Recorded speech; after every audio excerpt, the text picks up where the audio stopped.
in my last video, I was like, well, I'm from the lab, so I am special, so I could claim everything theoretically. And the reality is that I couldn't claim anything. Like, I mean, how many people from the Mexican Mafia do I know? That cop, like from 1999. I'm pretty sure that like the Mexican Mafia hasn't really been around much since like the 90s. And how many people from Folk do I know? Like one, because he had tattoos, and that's how I know. And he's not my friend. He's not a person I even know. And how many Crips do I know? Well, a lot, because like after they moved me because I got into like this fight with the Crips, with this Crip guy, and he was saying I was snitching and he was talking shit, and then they moved me to another ward, and in that ward it was like me in the yard with a bunch of Crips. It was like me, a bunch of Crips, this Mexican guy, this guy that looked like he was like an Indian or something. He was from Arkansas, and maybe one white guy, and but it was a bunch of Crips, and they kept going, "What's up, cuz? What's up, cuz?" And like I think the Crips were kind of pissed off at me because I had gotten into this altercation with this other Crip. So they were kind of like teasing me with it, because that's what Crips will do to you. Like they're like, "What's up, cuz? What's up, cuz?" Because they're like talking shit. And the Crips know that they don't have a very good relationship with the Serreños and the white boys in the jail in Colorado Springs. And so they were kind of like starting shit because I am a white guy that got into it with a Crip. And I don't know like who really got into it when I was there. Like when I talked about people blocking the door. And like what I know is the Crips were definitely involved, and the guy that they arrested was a Mexican, which means he would probably be a Soreño, because like all the Mexicans that are getting into like gang fights in Colorado Springs are Soreños, and then which Soreño just means Southerner, and then all the people that are getting into fights with them are like the Crips. What I'm saying is, like, if you're one of us and you go to jail, what do you claim? Nothing. You just keep your mouth shut, and that's the reality. Is like you should be safe when you're there.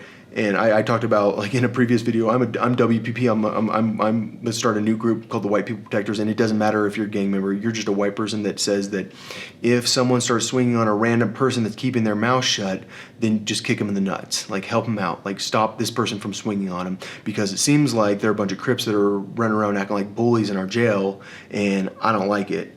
So, but I think I can't overemphasize how dangerous it is to turn someone into a Mexican Mafia Crip folk at the same time. Because if anyone in jail says that they are those three at the same time, then what will happen is everyone will know they are lying. They are not any of them.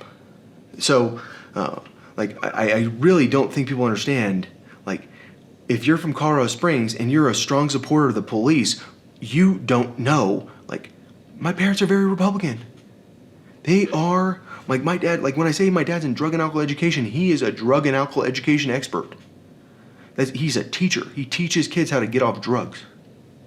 And so when you think that you're not associated with us, what I'm telling you is my mom was going to Focus on the Family doing Bible study with Shirley Dobson.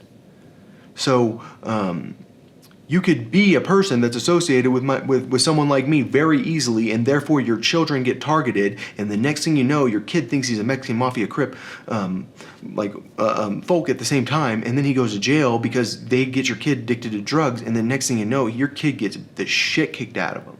Like, it's that dangerous. And so I'm just saying, like, when you're so supportive of the police in this town, you're nuts. This is the crazy town. There is no town in the freaking world like this town. This town, my opinion on the police is they will beat the shit out of you, because I can't even tell you who Matt is. Bear, whatever his name is. I don't know. I can't tell you who Preston is. But my understanding is that Matt never even got fired. After all these stories I've said, Matt had sex in front of me when I was like 14. And so did Squirrel. Like, I mean, like in the same room as me, which that's cool with me now. I mean, not really. I don't want to watch him have sex, but I'm just saying, like, I don't think it's that big of a deal. But I'm just saying, like, you're having sex in front of a minor. Yeah. I mean, maybe he was a minor. I mean, that's my only logical thing that I can have in my mind. Maybe Strife was a minor. I mean, how in the world are people running around saying that there are that many gangs at the same time? And trying to introduce you to them, like trying to induct you into those gangs? I'm just saying, like, the cops here, someone has to stop them because they're dangerous. Like, they are a serious threat to our community. And when I told the FBI Colorado Springs that they needed to leave, like, what happened? I go to this bar where I wasn't drinking. I ate a sandwich, and this guy talks about how he's from Quantico and then fakes like he's drawing a gun on me twice. And the guy that was sitting there talking to him, like, the look on his face was like, oh shit, why did he just do that? Like, that's exactly what the guy's face looked like. Why are you faking like you're drawing a gun on a guy that has a gun? It's because it's a very common thing. Like, when I was in California, people were constantly faking like they were drawing guns on me. Like, it's like I was getting stalked. I'm eating a sandwich at Subway. I don't even have a gun on me. It's in my car. This guy does the same thing, and I was like, oh shit. I mean, it's like you have your life flash before your eyes. It's just like this flat panel van that stopped in the road, and the side of it opens, and my life flashes in front of my eyes. I think these people are about to start shooting me. I mean, the cops enjoy doing this sort of thing. It's kind of like this guy who handed me a loaded pistol and didn't tell me it was loaded. I find out it's loaded, and then I clear it. I turn around the corner to give him the gun back, and he shoots a cap gun. Your life flashes before your eyes. I'm tired of my freaking life flashing before my eyes. You might not experience it, but what I'm telling you is you might experience it someday if you become friends with one of us and you don't even know it, because, like, you would never suspect my family. Like, if you actually met my family, you'd never suspect us. So, these people need to go.